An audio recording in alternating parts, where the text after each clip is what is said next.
Today we're making mojo marinated pork chops topped with my favorite pineapple salsa. It is such a great recipe to make on the grill.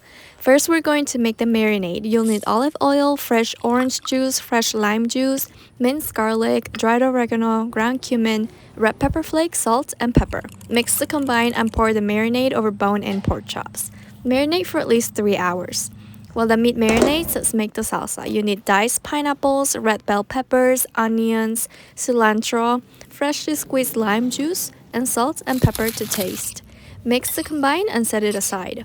Now it's time to grill. I'm using the Charbroil Edge electric grill, which I absolutely love. Cook the marinated pork chops on the grill at 400 degrees Fahrenheit. Cook this for about 6 minutes per side until you get those beautiful grill marks and it's cooked through in the center.